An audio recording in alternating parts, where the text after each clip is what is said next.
उन 30,000 रुपयों को स्टॉक मार्केट में उन्होंने 300 करोड़ रुपए में बदल दिया।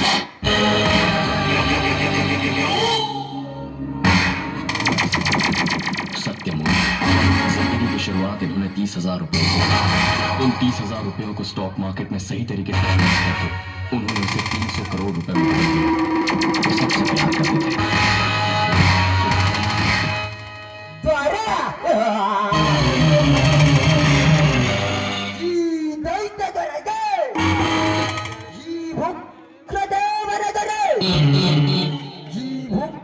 ದೇವನನ್ನು ಎದುರಾಗಿಕೊಂಡು ನನ್ನ ವಿರುದ್ಧ ವಾದಿಸಿದವರನ್ನು ಅವರ ದೇಹ ಪರೆದಾರಿದು ರುದ್ರ ಭೂಮಿಯನ್ನು ಸಜೀವದಾನ ಮಾಡುವುದೇ ಈ ಉಗ್ರದೇವನ ಸೌಂದರ್ಯರು. ಅದರಂತೆ ಆ ಪದಪೈ ಸದಾನಂದನು ಕಟ್ಟು ಕಟ್ಟಿಸಲು ಯೇಸುವನಲ್ಲ ವ್ಯಾಘ್ರ ಕುಲದ ಉಗ್ರದೇವ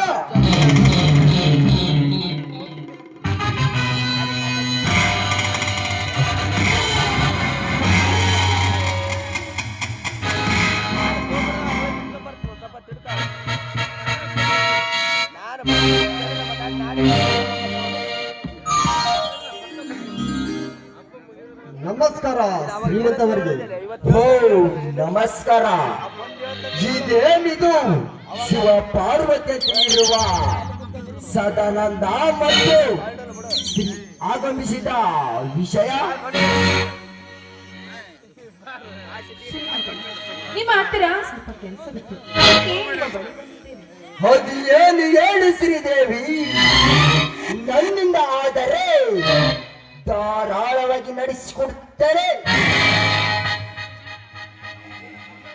ಅದು ಏನೆಂದರೆ ಶ್ರೀಮಂತರೇ, ತಮ್ಮಲ್ಲಿ ನನ್ನ ತಮ್ಮನ ಮದುವೆಗೋಸ್ಕರ 1 ಲಕ್ಷ ರೂಪಾಯಿ ಹಣ ಕೇಳಲು ಬಂದಿರುವೆ. ಬೇಡಿದವರಿಗೆ ಬೇಡಿದಷ್ಟು ಕೊಡಕ್ಕೆ ನಾನೇನು ದಾನ ಸುರಕರಣವೆಂದು ತಿಳಿದಿರುವೆಯಾ? ಶ್ರೀಮಂತರೇ, ಇಂಥ ಸಮಯದಲ್ಲಿ ನಮಗೆ ಹಣ ಕೊಟ್ಟು ನೀವು ಪುಣ್ಯ ಕಟ್ಟಿಕೊಡಿ ಈ ಬಡಪಾಯಿಗಳು.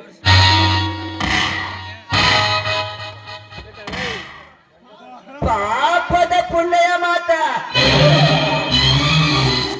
ನನಗೆ ಪಾಪದ ಪುಣ್ಯ ಮಾತ ಹೇಳಬೇಡಿ. ನೋಡು ಶ್ರೀದೇವಿ, ಮೊದಲು ಮಾಡಿದ ಸಾಲ 3 ಲಕ್ಷ ರೂಪಾಯಿ ಇದೆ. ಅಂಥದ್ರಲ್ಲಿ ಇನ್ನು 1 ಲಕ್ಷ ಕೇಳಿದರೆ ನಾನು ನಿಂದ ತಂದು ಕೊಡಲಿ. ಮೊದಲು ಮಾಡಿದ ಸಾಲ ತೀರಿಸು. ಮುಂದಿನ ವ್ಯವಹಾರ ಮಾತನಾಡೋಣ. ನೋಡು ಸೌಕರ್ಯ, ಮೊದಲ ಮಳೆ ಇಲ್ಲದೆ ಬೆಳೆ ಇಲ್ಲ. ಇಂಥ ಹೊತ್ತಿನಲ್ಲಿ ಹಣವು ಕೊಡು ಎಂದರೆ ಎಲ್ಲಿಂದ ಕೊಡಲಿ?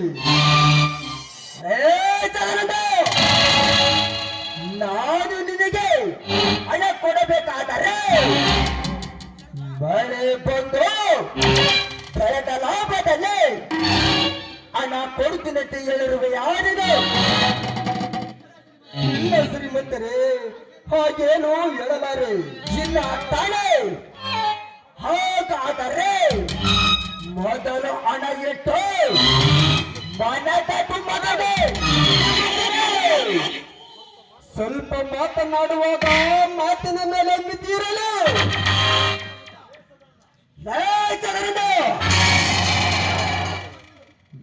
ನಿನಗೆ ಹಣ ಕೊಡಬೇಕಾದರೆ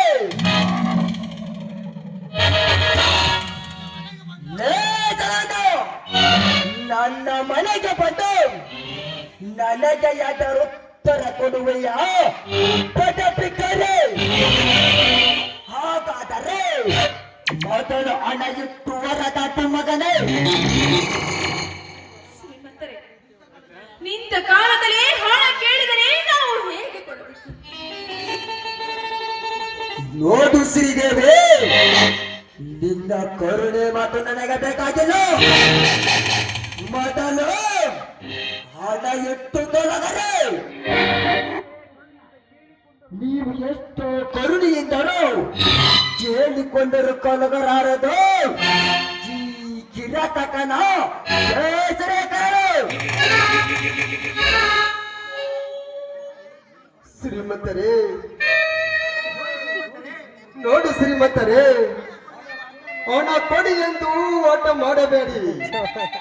ಈಗ ನಮಗೆ 1 ಲಕ್ಷ ರೂಪಾಯಿ ದುಡ್ಡು ಸಹಾಯ ಮಾಡಿ. ಇದನ್ನು ಮೊದಲು ಸೇರಿಸಿ ಮುಂದಿನ ವರ್ಷ ತೀರಿಸಿ ನಾನು ಋಣ ಮುಕ್ತನಾಗುತ್ತೇನೆ.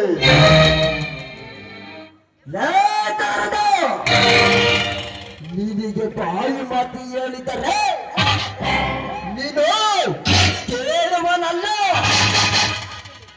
ಅದಕ್ಕೋಸ್ಕರ ಈ ಚಾಟಿಯಿಂದ ನಿನಗೆ ಏಟು ಕೊಟ್ಟರೆ ನಿನಗೆ ಅರಿವಾಗುವುದು ಮಗನೇ, ಅನುಭವಿಸು ಮಗನೇ ಈ ಸಿಹಿ ಅಮೃತವನ್ನು.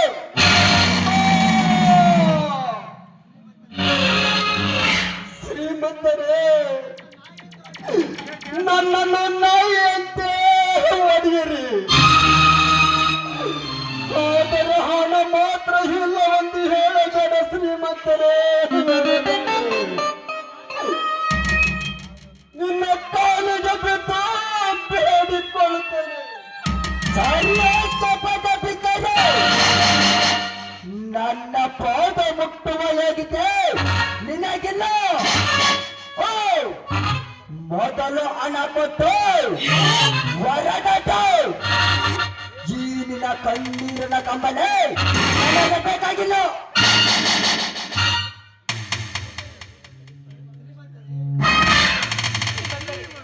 ದಯವಿಟ್ಟು ನನ್ನ ಸ್ವಾಮಿಯನ್ನು ಹೊಡಿಬೇಡಿ. ಶ್ರೀಮಂತರೇ, ನಿಮಗೆ ಸೆರಗೊಟ್ಟು ಬೇಡಿಕೊಳ್ಳುತ್ತೇನೆ. ಆಯ್ತು ಶ್ರೀದೇವಿ, ನಿನ್ನ ಗಂಡನನ್ನು ನಾನು ಹೊಡೆಯುವುದಿಲ್ಲ. ಹಾಗಾದರೆ ನನ್ನದೊಂದು ವಿಷಯ, ಅದನ್ನು ನಡೆಸಿಕೊಡ್ತೇನೆಂದರೆ ನಿನ್ನ ಗಂಡನನ್ನು ಹೊಡೆಯುವುದನ್ನು ನಿಲ್ಲಿಸುತ್ತೇನೆ. ಆಯ್ತು ಶ್ರೀಮಂತರೇ, ನನ್ನಿಂದ ಆಗುವುದಾದರೆ ಖಂಡಿತ ಅದನ್ನು ನಡೆಸಿಕೊಡುತ್ತೇನೆ.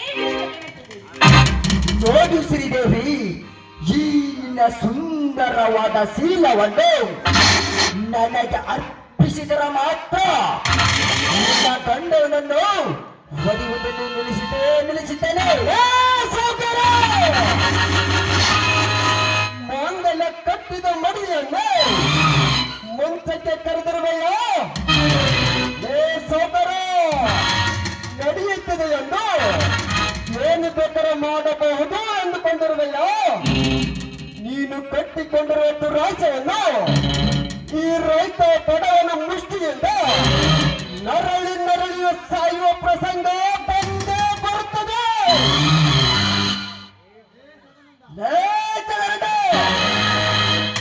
ನಿನಗೆ ಬರೀ ಬಾಯಿ ಮಾತನ್ನು ಹೇಳಿದರೆ ನಿನಗೆ ಅರಿವಾಗುವುದಿಲ್ಲ. ಈ ಚಾಟಿಯಿಂದ ನಿನಗೆ ಏಟು ಕೊಟ್ಟರೆ ನಿನಗೆ ಅರಿವಾಗುವುದು.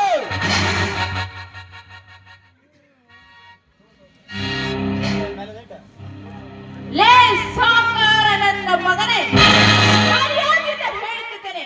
ಇನ್ನೊಂದು ಹೆಜ್ಜೆ ಮುಂದಿಟ್ಟು ನನ್ನ ಶೀಲವನ್ನು ಮುಟ್ಟಲು ಬಂದಿದೆ ಆದರೆ ನಿನ್ನ ತಂಗಿ ರಾಜೇಶ್ವರಿಯನ್ನು ನನ್ನ ಮೈದನ ಸತ್ಯರಾಜನ ಸತಿಯಾಗುತ್ತಾರೆ. ಹುಷಾರ್. ಹುಚ್ಚು ಹೋದರದ ಎಣ್ಣೆ ಆ ನನ್ನ ತಂದೆ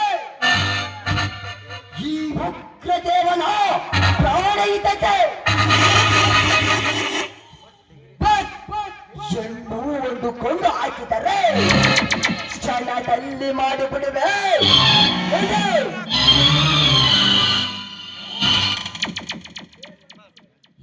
ಸಚ್ಚಿನ ಸುಳೆ ನನ್ನ ತಂದೆ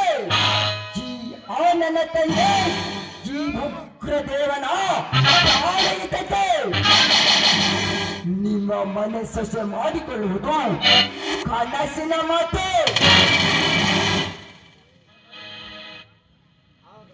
ಹಾಗಾದರೆ ಪ್ರೀತಿಯಾಗಿ ತಪ್ಪಿಕೋ ಬಾ ನನ್ನ ಬಾಪಂದರದಲ್ಲಿ. ಲೇ ಸೌಕರ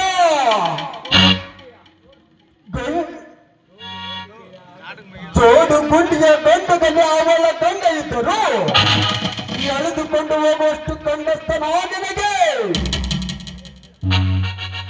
ಮರ್ಯಾದೆಯಿಂದ ಅವಳನ್ನು ಕೈ ಬಿಟ್ಟರೆ ಸರಿ, ಇಲ್ಲದಿದ್ದರೆ ನಾ ಮೆಟ್ಟುವ ಚಪ್ಪಲಿ ಸರ ಮಾಡಿ ನಿನ್ನ ಕೊರಳಿಗೆ ಹಾಕಿ ಊರು ತುಂಬ ಮರಳಿಗೆ ಮಾಡಿ ನಿನ್ನ ಕುತ್ತಿಗೆ ಕೊಂದು ಹಾಕುವೆ.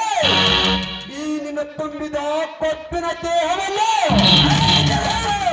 ಕೈ ಬಿಡಲೇ ಮಗನೇ. ಸುತ್ತು ಸಾವಿರಲ್ಲಿದೆ ಸರದಾರ ಎನಿಸಿಕೊಂಡಿರುವ ಹೃದಯವನಿಗೆ ಒಂದು ಸ್ಥಾನಕ್ಕೆ ಸವಾಲಾಕಿದೆಯಾ? ಈ ಸವನಲ್ಲಿ ಗ್ರಾಮದಲ್ಲಿ ಈ ಉಗ್ರದೇವನ ನಿಂತು ಎದರ ಹಾಕುವರು ಯಾರಿಲ್ಲ. ನಿನಗೆ ತಕ್ಕ ಉತ್ತರ ಕೊಟ್ಟರು ತೀರಲಾರದು ನನ್ನ ರೋಷತೆ.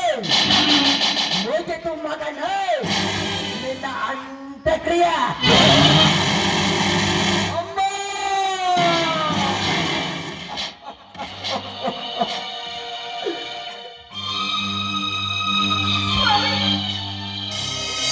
ಅಯ್ಯೋ ಭಗವಂತ,